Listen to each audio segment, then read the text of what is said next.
All right. We'll just give it a minute or so, people join.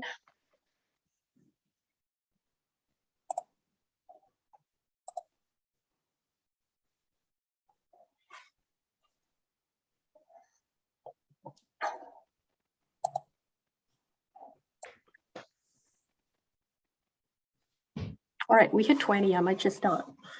Good evening, everyone. Thanks for joining our Media Pathways webinar. Before we get started, I would like to acknowledge the traditional owners of the land that we're all dialing in from.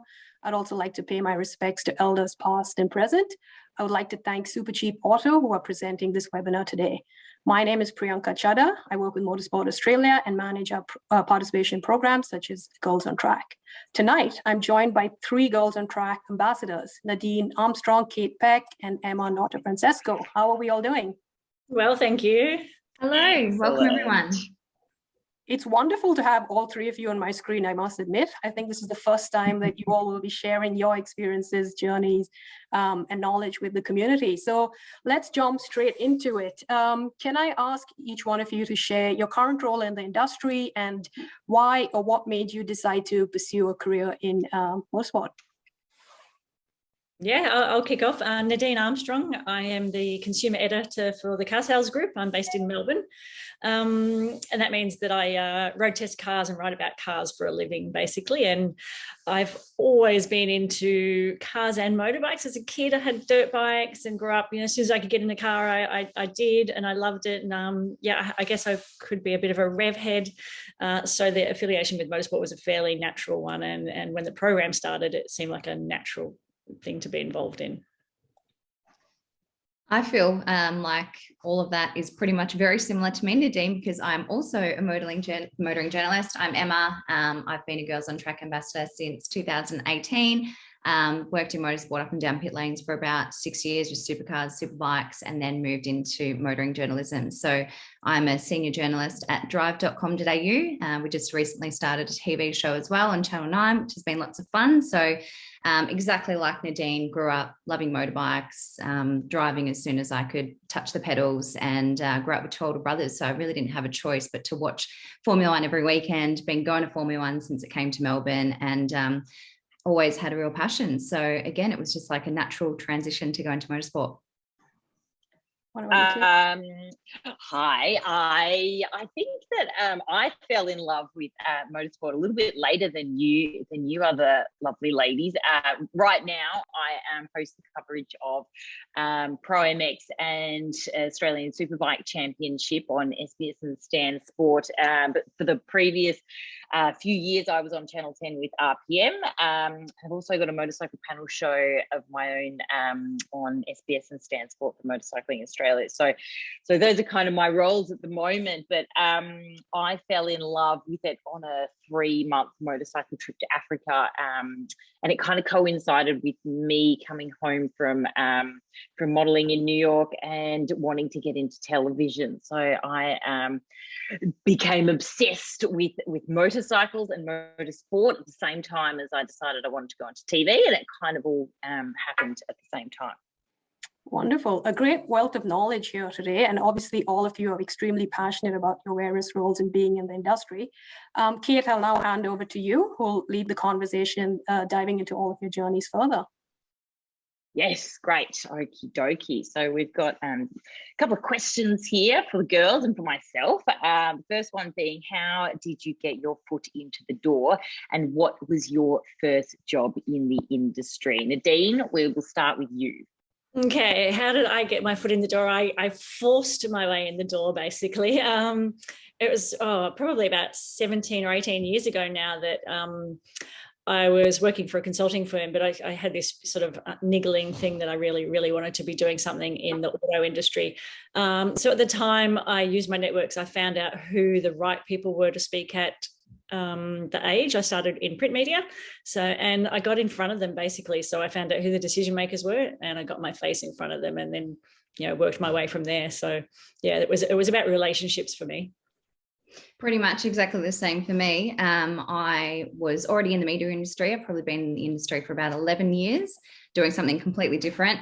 And whenever I had a break, I actually worked a split shift. In the middle of the day, I was going out to lunches and networking, meeting anyone I possibly could, and actually just made up some roles for myself. So got in touch with Triple M because I was doing radio for them at the time, and said, hey, I'll be your presenter doing this, this, this, and this. Did it all for free. Did a lot of MC roles, and yeah, with the networking, met one person. Sometimes all it takes is one person to give you an opportunity. And she heard that there was a role going for supercars as a big screen reporter. So from between the time that I had my first interview with them and the time that I actually was on air was about a year. So a year's worth of stalking, I guess you could say, knocking down the door. And then I had my very first job in motorsport at 2014 Townsville Supercars. It was the scariest day of my life, but I got through it and never looked back. And Kate, what about you? Yes. So I think you guys both touch on it. You've really just got to battle hard to get your foot through the door, and I think deal with a lot of rejection. I remember I came back, as I mentioned, from New York modeling, and I was done with being a glorified coat hanger. So and I did all these other jobs, and I got fired from everything. So I decided that TV was for me, but I was also obsessed with motorsport and motoring. So I went to a million auditions, didn't get anything for a very long time, and then I got a spokesperson role for the Formula One in 2012, the Australian Formula One, and that kind of kicked everything off for me. And I got an audition for MTV Australia after that, which really started my my TV career. And I kept motorsport bubbling in the background, and eventually got a job with RPM on Channel 10. But yeah, to kick it off, it was just a lot of rejection, which we all deal with, and you just suck it up and move on because you love it and you're obsessed. That seems like yesterday, Kate, that you were doing Formula One. I still remember you as the ambassador. I know. it was like my first job. Yeah, it's so different. My best job. Huh? So different from the world of modelling than to getting dirty on a motorbike. Yeah, fully. It was so different. And I think that's why I got that. They knew that I was into motorbikes, and they were looking for somebody who was into motorsport or cars or something. And there's just there wasn't that many females, it was like 10 years ago, that they could find to fill that position. So I feel like that's one thing we can use as women, that we put the silver lining on it, is a little bit of a niche that we can still, really own. Moving on, question number 2, what personality trait has advanced your career in the industry? Nadine, we'll start with you again.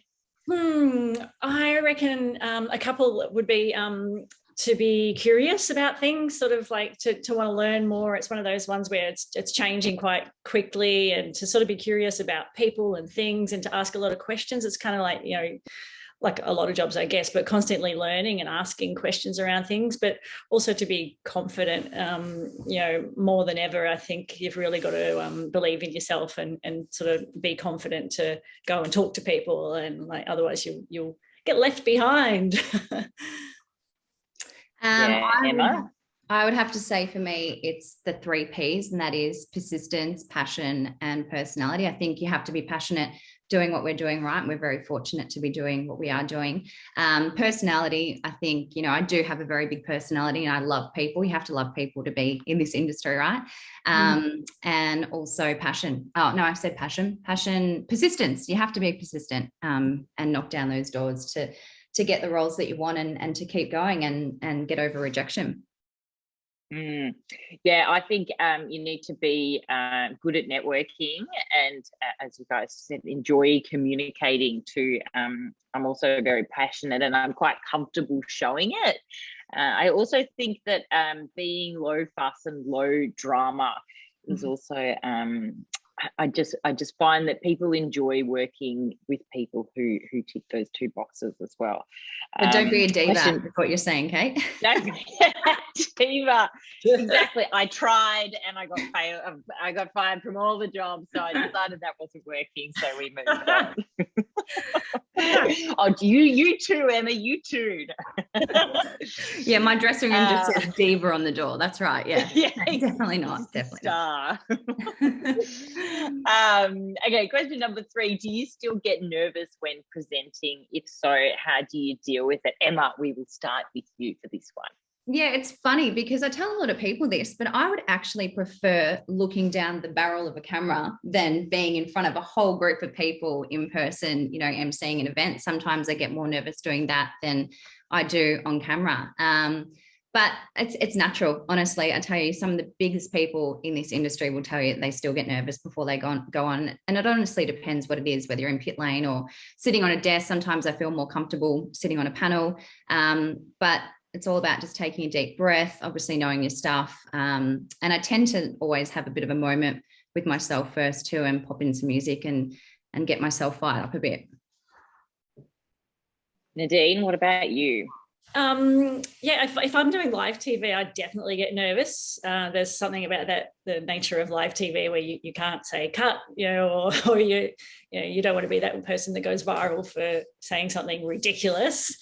But if I'm just filming, presenting stuff, doing video work, no, I don't. I think, because you also realize that you're surrounded by a really good team, and, you've got the editing team behind you. You've always got a team of people helping you, particularly if you work with the same people all the time. You get a really good rapport with your videographers and those kind of people. So yeah, you can kind of just, rely on the technology and the team in those areas. So yeah, but sort of presenting to a room again is different, but I think preparation is key if you know your stuff, and when you're passionate about something, you can kind of talk forever, as you'll find tonight. We can go on for hours, but I think, being prepared, and, I think when you love what you do, that it comes through in your work. So yeah, I still get nervous. I often use to bring your heart rate down, especially with live television.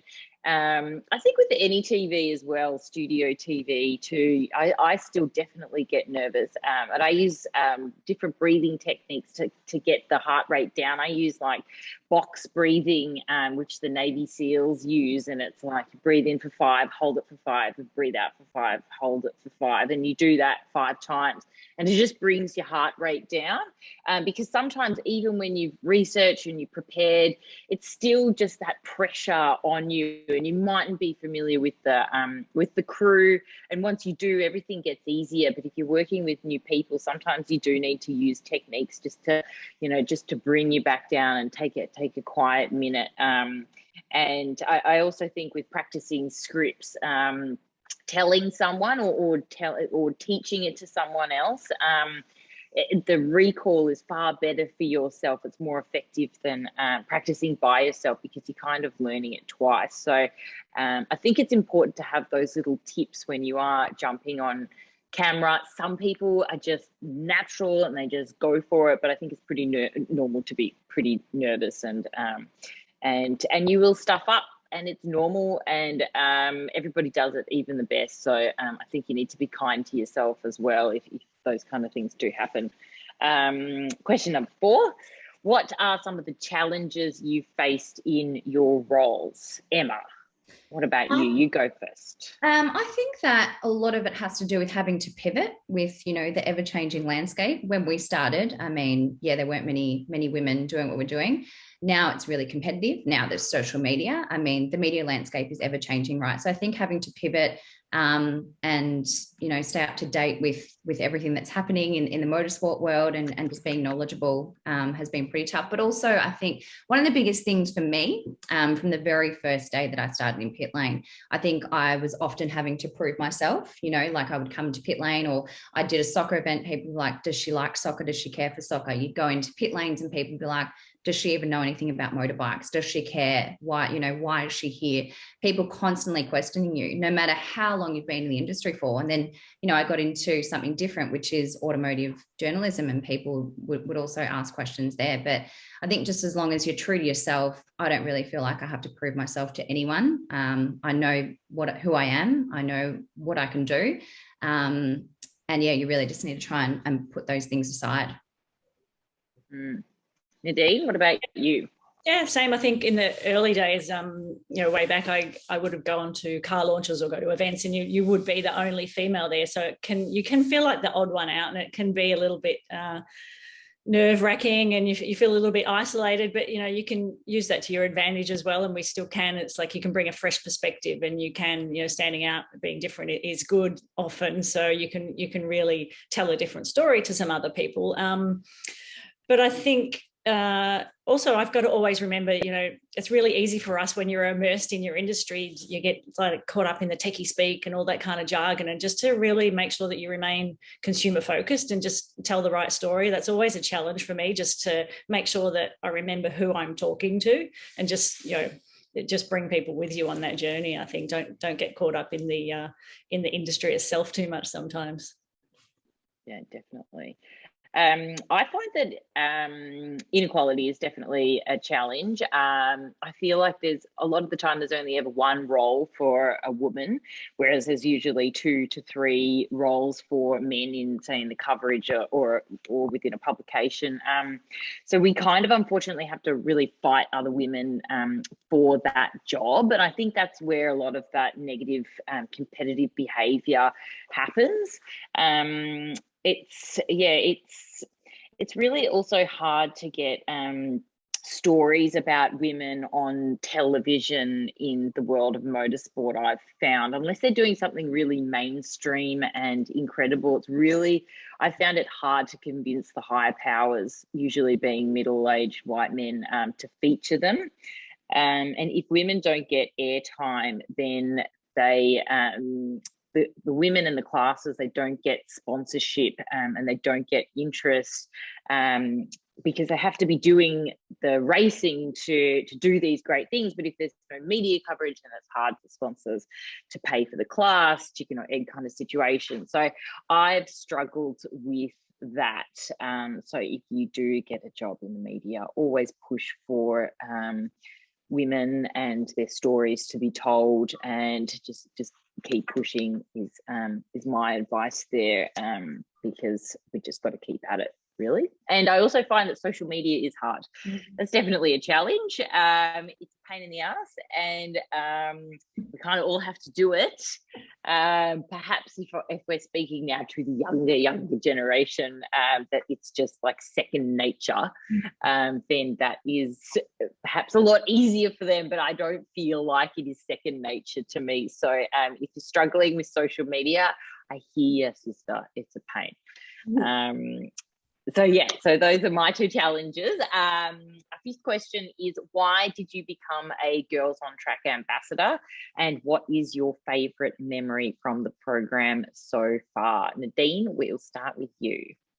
Girls really need to see the role models. They need to see women visible in every aspect of motorsport and the auto industry, and they need to be seen at board level. They need to be seen on a motorbike, behind the wheel of a car. And unless they see women there, it's all right to say that they're all, behind the scenes and that they help make it go around, but they really need to see those faces. They need to see them on television. Without that, it just still feels unattainable, and it's, that's how you kind of know what you want to do when you see other people doing it. So we need more women visible in every level of the workplace. Yeah, agree, Nadine. I think for me as well, and I've said this a lot, but I didn't really have, I mainly worked in pit lane. As you said, Kate, back then, there weren't many women. This is going back, 6-7 years ago. And I was surrounded by men. They were great to me. They treated me really well. They gave me a lot of support.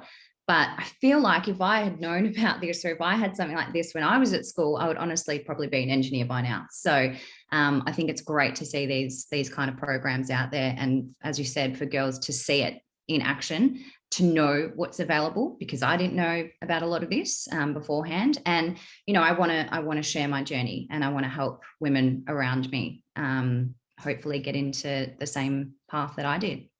And my favorite memory, I would have to say, I mean, this year at the Grand Prix, if anyone was there, it was one of the greatest events I think we've ever done. It was our first mentoring event, and I think we've all been pushing for something like that to have one-on-one time with girls, and to have girls just to sit there and ask us questions, because yeah, a lot of them contact us on social media, and it's really nice to just see them in person and have a chat and build that relationship and help them out with networking. But also my very first event, I think, was really fun, and he was in Port Melbourne. We did go-karting, but I was just so surprised to see, you know, the first morning that I walked in, and I was telling all the girls what they were there to do, and they sort of looking around like, what are we doing?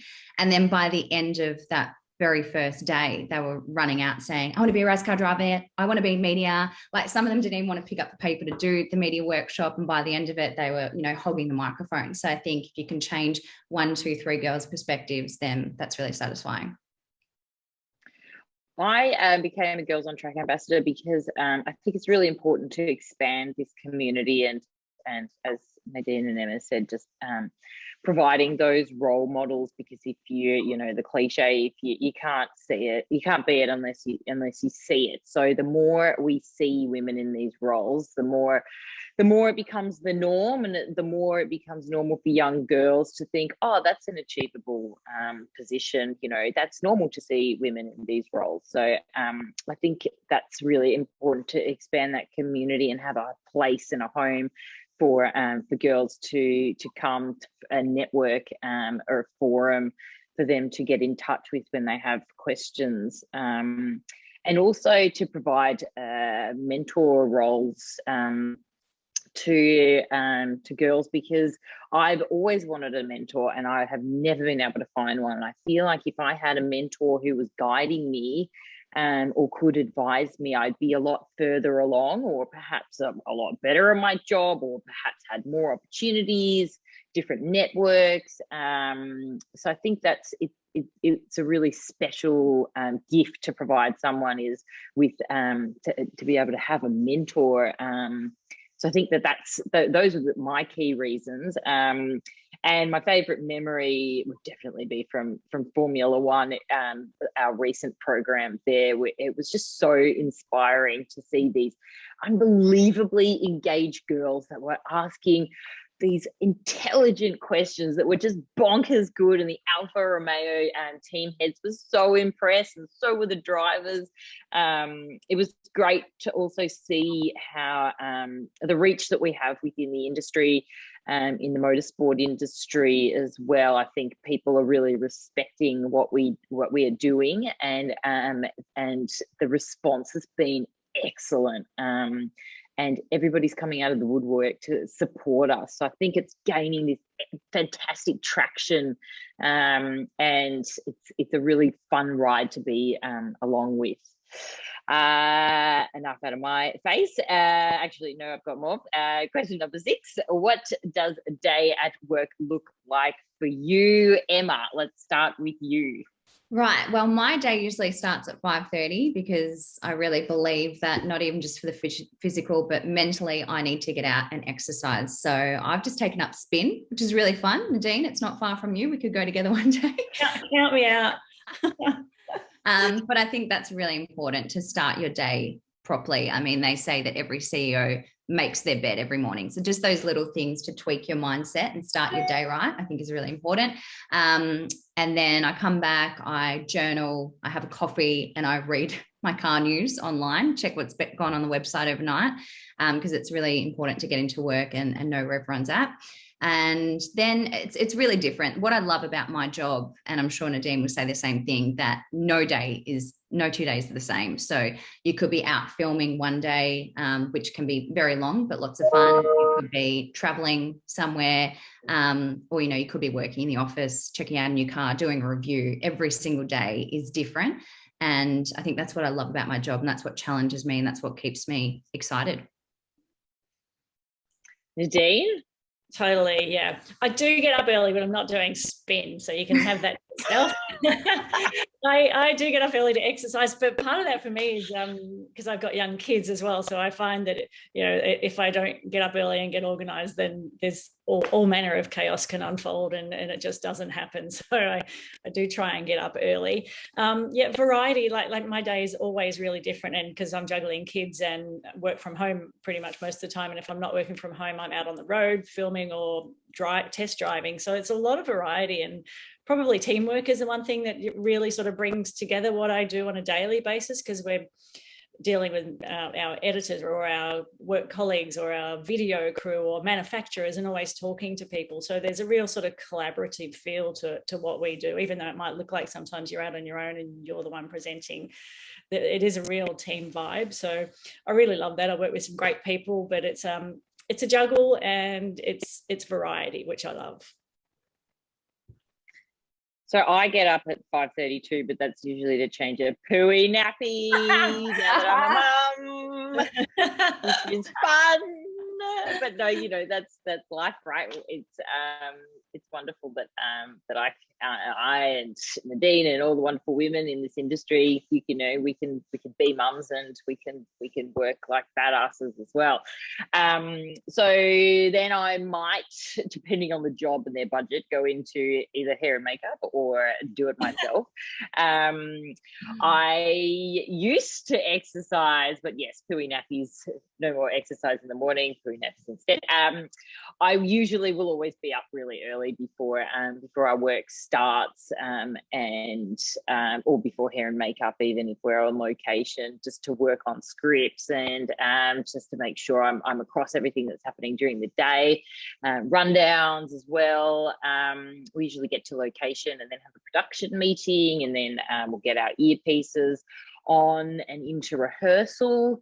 And then if it's a live day of pit reporting and hosting the broadcast, and it's kind of game on and go, and then you take one breath and it's over.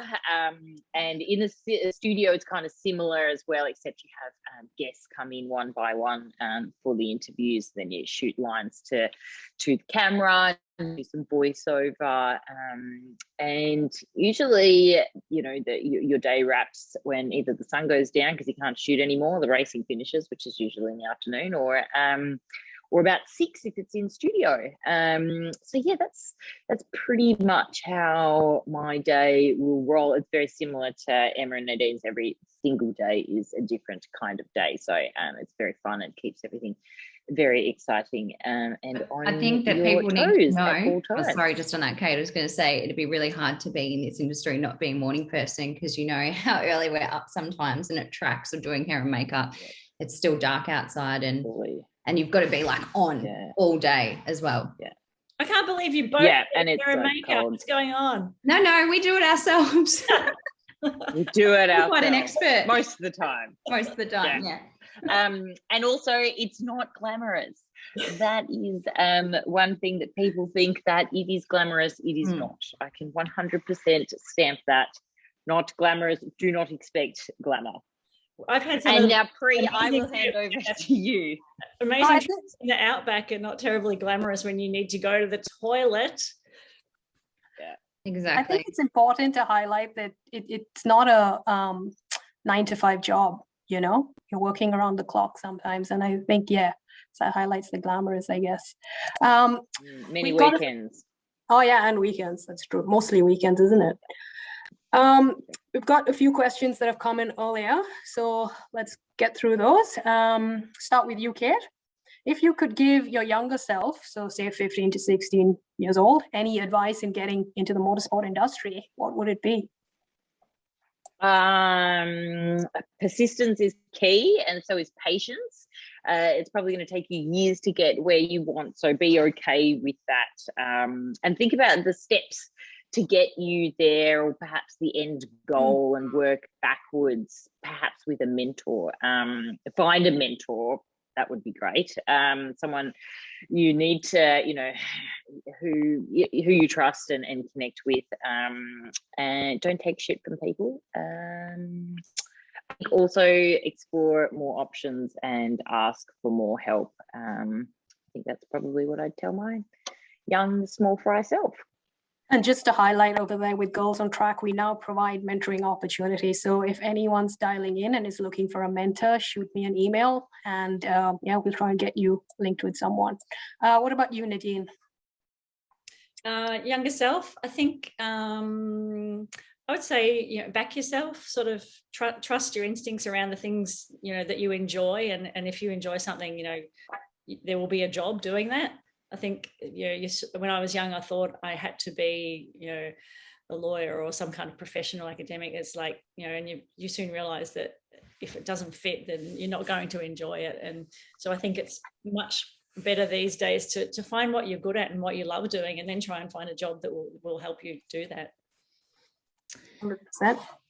I would say just be really resilient. I think I definitely wasn't very strong when I was that age. And I remember when I first got rejected from something, my mum said, you need to have thicker skin if you're going to keep doing what you're doing. I was like, thanks, Mum. I thought I was really strong. Obviously not. So having thick skin and being resilient is obviously really important, because as we've already said, you are going to deal with rejection. There are a lot of hurdles, but the end goal, if you keep your eye on the game, it is really satisfying. I think also don't mold yourself at all. Like we've said before, be yourself. A lot of people want you to be something completely different. Don't change just to be what they want you to be in front of the camera. Make sure that you are true to yourself. And I know you said that before as well, Nadine, but yeah, I think that has been hard, because you do just want to change like that and do exactly what someone else next to you is doing, or, be presented that they have told you they want you to be. But yeah, I think you really just need it to stick to your guns and yeah, don't bend over backwards and change for anyone at all, which I'm sure some of us have done for certain jobs. I think that resilience piece as well is good to keep in mind, like keep perspective around what's important. Particularly with social media and online and people commenting on things these days. I think I try to always just tell myself, who are the people that matter, that I care of their opinion. There are certain ones professionally and there's certain ones personally, and there are certain ones that don't matter to me at all. And to really keep some good perspective around that, I think it helps. Nadine and I have always said to each other, don't read comments, because, we do have the motoring automotive world is pretty harsh. So a lot of the time we put a video up and they could just comment on the way you're dressed that day, or, the way that you're walking, the heels that you're wearing, anything like that. And it's all really petty, and you don't need to read something like that and let that get to you. Just know who you are and ignore it altogether. Fair enough. That's some good advice there. Kate, we'll go with you again first. Any superstitious routines? Do you have a routine you follow before going live? Probably just a bit of breathing. I like to do some meditation as well. But yeah, I think just the breathing, but nothing superstitious. Make sure you have a full tummy and water handy. That's pretty much it. What about you, Nadine? Nothing superstitious. Maybe I should, but no, I do find that when filming things, presenting, that if I've had a good laugh beforehand, and usually I can do that if you're working, we've got a great crew that have got a good sense of humor, and if there's a bit of banter and some fun going on, it just helps you relax, and also relaxes your face. And when you're smiling, you look happy, and people want to watch you when you look happy. So a little bit of humor goes a long way for me. Perfect. Emma, you said music. What's your track? It's always like something hip hop that's going on in my ears. It really just gets me focused, gets me in the zone, and makes me really happy. I listen to music all the time. I get up, the music's on. I go to sleep, the music's on. But yeah, nothing else in the way of superstition though. Right. Best gig that you've had in the industry? Nadine, let's start with you. I've had so many amazing gigs, and first of all, I would think about you get some sort of treated to some fancy travel and hotels and all that kind of stuff, which I totally love. It's amazing. But the flip side of that is being away from my family. It always seems like a great idea, and the night before I'm going, I'm like a little bit sad. But I think best thing that I get to do, testing cars all the time, you quite often get to go on the track, so we get quite a bit of track time sometimes. So you know, to push a car to its limits in a controlled, safe environment, to push someone else's car to its limits actually in a controlled, safe environment is so much fun, and that adrenaline. And other girls that I've seen get behind the wheel of a car when they haven't had that experience before, they'll be so nervous at the start, and then at the end they are just hooked. It's something that's hard to describe, but yeah, track time is always a real privilege. Phillip Island would be one of my faves. Nice. Emma? Yeah, I mean, we've all had some great gigs. It's really hard to choose. I love what I'm doing right now. I'm really grateful that I get to wake up and do something that I love every single day. But just recently, which you all know about, I got to go to Spain with Ferrari. Wasn't as safe and controlled, Nadine, because you know how they drive in Europe. And I had a Ferrari engineer and 2 race car drivers ahead of me, and I was just trying to keep up on these crazy roads throughout Spain. But I was safe, I promise. It was, pretty amazing experience, because I've loved Ferraris since, watching Schumacher when I was younger. So the fact that I get to do something like that now, I think also like with F1, I got to go to Singapore, which was pretty amazing, and work there.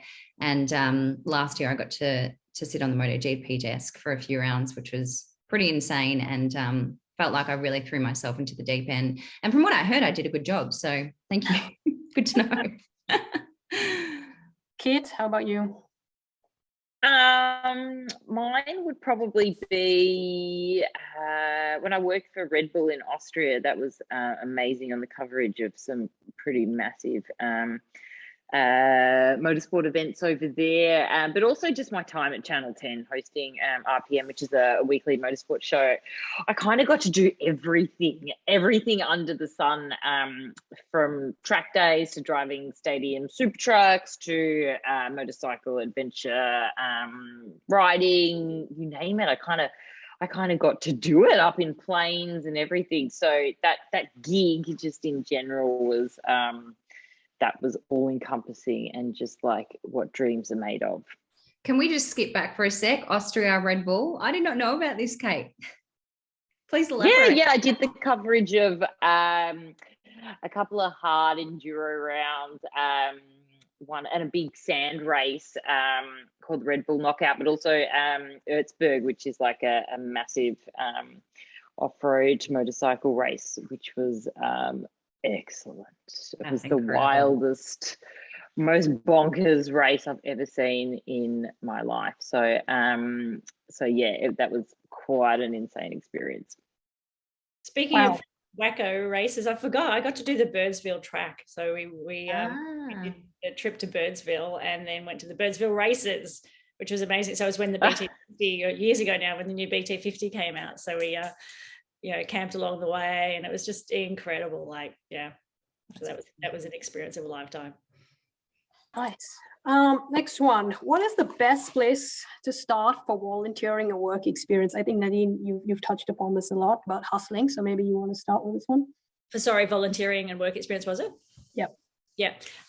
So I guess, depending on what kind of work, so we always would point people to their local car club if it's sort of, auto specific. If you really want to get into doing stuff on track, a car club is a great way to meet people, and quite often they will absolutely need volunteers. So that will work hand in hand. So whenever there's a track day, they'll need people. So meet the right people and introduce yourself. It's one of those things that sounds so simple, but the networking side of this is so important. But people will be really welcoming. I can tell you that, I promise. If you walk up to someone and say that you're really interested and want to get into it and how can I help, they will literally embrace you with 2 arms, and you won't look back. So find the right people and make contact. Be personal, make contact.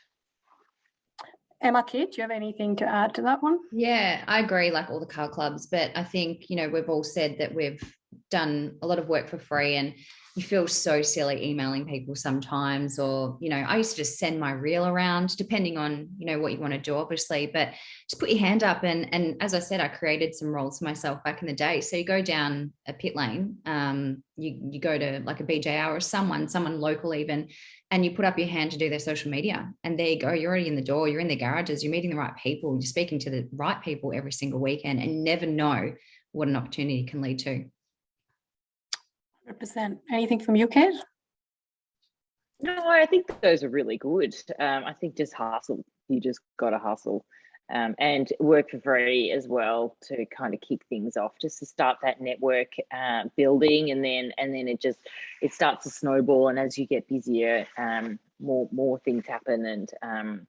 But yeah, I think it's definitely about just creating that network, and offering your services, because you also get a lot better at your job when you're out there and you're just working for free, and the pressure isn't on, and it's a great way to learn. Can I also just add to that? Oh, sorry, Nadine. The motorsport world is a really small world. So I remember when I started, there weren't that many gigs going on for women, but one person would be like, oh, I worked with this person last time. If you're not a diva and you do it well and you're a pleasure to work with, then people will talk about you, and people will pass on your name. So it's a nice community that we work in. I was just going to say, I think a great example, and I suspect Sophie is probably watching us now, but a girl that came to our F1 Girls on Track program, and since then I've done some mentoring sessions with her, and one of the things that she was asking, how do you get involved, and basically it was saying go and meet the right people and get your feet on the ground, get in pit lane, talk to people. And she did that immediately. Credit to you, Sophie, you're a gem. But and she met the right people at a track day, and she had her first piece published recently. So this is all from a 19-year-old girl that had no connections to start with, just absolute passion, and a very clever girl. So well done. She's going to be the poster girl for Girls on Track. 100%. This is something that we discussed at the Grand Prix, which is what did you study, and does it relate to what you're currently doing? So maybe Emma, you want to start with this one? Yeah, so I studied media and communications, and I'm not going to lie, I was absolutely obsessed with the TER score. That's all that was instilled into my brain at my school from year 7. It was all about what score you were going to get, and not to take away from it, because study is absolutely important, I believe. But not one person has asked me since what I got for my TER. However, it did get me into my course at Melbourne Uni, which was media and communications. So if I could redo all that, I probably would have gone into another course, because for me it was quite academic. It wasn't very hands-on. But yeah, I absolutely learned some amazing things from that course. But if you don't do a course, if you don't want to go to uni, not saying that uni isn't important, but there are little things that you can do along the way, like shorter courses, like media courses. It's not the be all and end all, and you still have an opportunity 5-6 years down the track to pick up and do something. So if you don't get into something, if you don't make it to, your first preference, it's not the end of the world, I promise. Kate? Yeah, I think that one of the best universities is getting a job, because you learn so much like that. But in terms of my study, I did half a marketing and then half a journalism degree, and I probably should have finished the journalism degree, but then I got busy doing on the job. So I didn't end up finishing it. One day I might. However, I've learned so much on the job that that I probably wouldn't have within this course. So whichever path you take, you can and you will make it to wherever you want to go if you're persistent. I think regardless of the study that you've done, but sometimes people work really well with the school system and studying, and sometimes it just doesn't work for people, high school and university as well. So I guess you just need to listen to what's going to work for you and your life, and if it's going to assist you in going forwards, rather than it just consuming your entire life thinking what your final score is going to be for year 12, and then, as Emma said, it's never even brought up again for the rest of your world. And what about you, Nadine?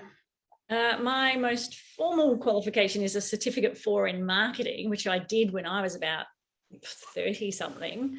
I couldn't wait to get out of school when I finished HSC back in my day. I immediately deferred from the university course that I probably would have ended up working in law, and never went back. yeah, I just got into the workforce and sort of really just, I went from job to job. I ended up in a marketing role, which I really loved. And I think that was probably at that point when I really just realized that I loved the marketing side of things. I loved writing and I was learning a lot on the job. And that was probably 16, 17 years ago that I decided automotive and the motoring industry was for me. And never looked back. But it wasn't something that I did immediately, and it certainly wasn't something that I studied for. And it was late in life that I got into this industry. So I don't think everyone needs to have everything mapped out from the very beginning. And even if you're a more mature female now, don't think that it's too late, because it's not. So there's actually a question about that, so you've kind of just answered it. The question was, do you think opportunities are better, easier when you're younger, or still accessible when you're older, 30 plus? So I think that sums it up. Or if any of you want to add anything, Kate or Emma, do you want to add anything there? I mean, I was just saying this to the girls before, like I've gotten some of the jobs that I've wanted my whole life in the past couple of years. So no, I don't think age has anything to do with it at all. Look at how successful some people are on TV at the moment, and they're older than all of us. So yeah, not a factor. Fair enough. Kate, anything to add there? I guess, we're just like a fine wine, and we just get better with age. It's a good way to put it. This is a really interesting question. Do you think the automotive industry is accessible for those with a hidden intellectual disability, such as ADHD or autism? Kate, do you want to go first? I almost think Nadine should go first, because we were having this discussion before, and Nadine came up with the best answer to this question. But I don't think that it does. I think that it really offers something very different to what other jobs require of you. The work within the motorsport industry is flexible, and often, if you do have learning disabilities and issues like that, then I feel like motorsport is probably can be a great place for you, because there's just so many different opportunities within the space that can work within whatever you need out of those jobs. Nadine, anything to add? Sorry. Yeah, I think that's right. I think that there are a lot of opportunities for flexible working in the motorsport industry, and in the media side of it in particular. But also, when I think about a lot of the different roles that are in any kind of motorsport team, some of those task-based activities are really perfect for, particularly if people have some learning difficulties or attention difficulties. To be really task-based, that kind of focus, I think they would actually excel in that kind of job. So, absolutely, it's easy for me to say, but I would not let that stand in your way. Focus on your strengths and the things that that you're really good at, and focusing on those task-based activities. You'll probably find that there's a great job for you. Emma, anything from you? I think that they've summed up perfectly, but yeah, I think that's one thing that we're here to do, is show people the different kinds of roles, right? Because we didn't really know how much existed in a garage, in a pit lane, in the automotive world. So, it's not just about being on camera or being a race car driver. There are so many other roles to fill. And I also think that there will be roles very soon happening now in the future that we don't know about, and that will be completely new. So I don't think we need to be limited in any way or form or shape. Who would have thought there'd be a TikTok editor job? I know, in 5 years' time, there's going to be a new TikTok. So there'll be jobs that we haven't even thought of, and platforms for distributing content in ways that we've never even thought of. So I guarantee that some of the young brains that are watching tonight will probably be the ones creating those platforms. Well, the metaverse is the new thing, so yeah, who knows what happens there. This is a really nice question. Where do you think motorsport involvement for women will be in 5 years? Good question. A lot further along. That's why we're here. I don't have an answer to that, but I obviously would love to see more women heading up teams, more women at the top in the executive levels at manufacturers, more women editing these motoring publications, and more women racing. Yeah, I mean, if we take it from the past, 10 years ago, right, there was hardly a woman involved in a motorsport lineup or on sports. Now there's no way that you will see a sport show or any sort of sport coverage on air without a woman involved, right? And we're seeing so many more race car drivers all around the world, so many more women in media all around the world, engineers, team owners. So I can only imagine that's going to get even better. And, different platforms as well, like the world has changed in media. We've gone on to this whole new streaming world. Imagine what that's going to be like in 10 years' time. There could be a broader range and a lot more people in need in the industry in 10 years' time, when you look at those sort of platforms. So fingers crossed. But just in our time, I know that you'll all probably agree that it's gotten a lot better. And we're needed and we're wanted as well. We are wanted. And I think also, manufacturers and the whole industry understand that the female economy is huge. And if you're going to leave them behind, you're going to be losing a lot of dollars. So, there's a real commercial imperative for the motorsport world to be more inclusive. Equality, diversity, it's a very big issue. It's not just about seeing a female's face. It's a much broader issue. But I also think TV has done an amazing job over the last couple of years when we've all been at home binge watching Drive to Survive. The F1 show has done a lot for Formula One in general, and I know that the Australian Grand Prix ticket sales were way up for females, like general admission. I think it had been, generally like about 25% female participation, and it was up around 40% apparently. So that's the amount of female faces that were trackside and actually really wanted to be there. So I think in itself is going to drive change as well. I think, you start off being a spectator and a passionate enthusiast spectator, and that will, balloon into something more as well, I think. So just seeing more girls at the track is amazing. Just on that, Nadine, it's so funny you say that, because a lot of my girlfriends never knew what I did. They're like, do you just go and watch cars go round and round? And now they're asking me if I've watched Drive to Survive. And they're asking me if I'm going to the Grand Prix. And I was like, oh, look at how it's changed for you. But just back on the women and in roles as well, because in automotive, and Nadine, I know that you would have come across this, but manufacturers are asking for women more and more. They do want women reviewing their cars. They do want our perspectives. And you said it earlier that we do bring something a little bit different, something fresh. And it's true, we do have a lot to offer that the men don't.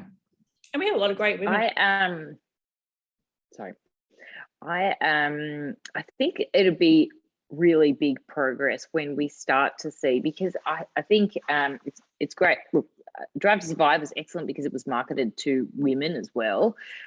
Don't know if I saw one woman on, there was a couple in there.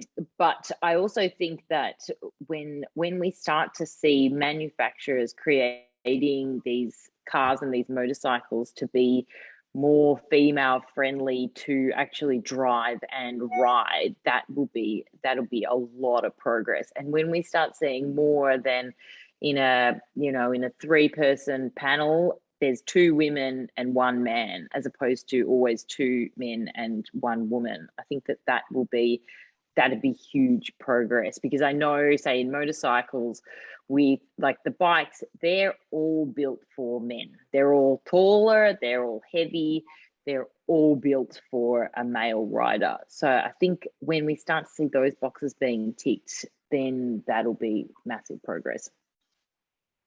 And hopefully through Girls on Track, we'll see more girls/younger women in motorsports. In your opinion, what is the best way to get recognized in the industry? What would be your key pointers? Emma, let's go with you first. That's a really good question. I think that we've sort of already touched on this, but I mean, you need to be indispensable in your role, right? Like I feel like there's not a lot of people that do what we do. We are still in a bit of a niche role. putting your hand up and saying that you're going to do these things and putting yourself forward and creating opportunities that other people haven't, you know, even just in my day-to-day, I say, I'm not a yes woman, but yes, I do say yes. And I do offer other perspectives and other opportunities that make me stand out to brands and manufacturers. So I think if you can give a bit of an edge and put your hand up and show how keen you are and how capable you are, that will really make you stand out. We've already spoken about being easy to work with too. You know, you want to leave a gig, whether it's an event that you're emceeing, if it's a day on camera up and down pit lane, you want people to leave and say, wow, she was an absolute pleasure to work with. And stay in contact too. Grab their contact details and stay in contact, because you never know where you'll see them again, you know, 3, 4, 5 years down the track. I just worked with someone that I met 10 years ago because they were like, oh, remember when I met you that night? You know, I've got this gig. I think you'd be perfect for it. So I think that that's really important. Yeah, I think old school work ethic, just keep a solid, strong work ethic and, respect your crew and the people that you work with. I think, when you're doing a good, thorough job and delivering a good product, based on trust and, solid research and have integrity about what you're doing, it just never gets old. Yeah, that's right. Sorry, Nadine. Sorry, Kate, I'm cutting you off too, but the research component is really, really important. I mean, if you're going to rock up to a job and you don't know your stats and you don't know things about championships or you don't know something about a car, that's not good. So that's another way that you can stand out, is just knowing your stuff, being knowledgeable. Yeah, I think making contact with other people in that, say, if you're going for a gig, talking to as many people as you can about that gig who might have something that they can offer you in terms of a more holistic picture, so that you're really armed when you go to that event that you have to host, or the broadcast that you have to host, because you pick up so much good stuff from people when you actually get them on the phone and you talk to them. And their inside intel is not what you can read on Google and your publications online. And that is also then you're expanding your knowledge, and getting that insider intel, but also expanding your network at the same time. And I also think, the old school, just turning up on time and being professional and managing your expectations of what you're going to get out of it, and being open. But I also, finding that what's your little something different that you offer. If you can kind of recognize that and use it to your advantage, then it's your selling point, and it can be a good icebreaker. Like for me, I ride motorcycles around the world. Like that's a good shoe-in for a lot of gigs that I do, and it offers that authenticity as well. So if you can find what your little thing is, then it can be easier to sell yourself. Perfect. I think that's the last of the questions we have time for. So to conclude, I'll try and summarize this. I think what I've taken from tonight's discussion is that no two stories are the same, and everyone clearly has a different way into motorsport. But what's been clear or evident through this discussion is that all three of you have a passion or desire to be where you are. And it's your determination, your drive that has translated into results. The Goals on Track community is here to support anyone listening to this. For those of you who don't know, we have an online Facebook page now, which is FIA Goals on Track Australian Community. And if you're aged 15 to 22 years old, we have a new concept, which is Goals on Track Pathways. So you'll get an opportunity to meet our ambassadors like Emma, Nadine, and Kate, have a one-on-one conversation with them, and also the possibility of now being mentored. Before we sign off, Kate, Emma, Nadine, anything to add? Thank you. Join us. Yeah, please join us. Join us. Yeah, and thank you for your comments and your questions. It's been really nice to sit here and chat through our journey, and to listen to the other girls' stories too. Yeah, so again, thank you everyone, and thank you to you three for your time. Good night, and hopefully see you three somewhere around Australia soon. Thank you. Thanks everyone. Au revoir. Bye. Bye.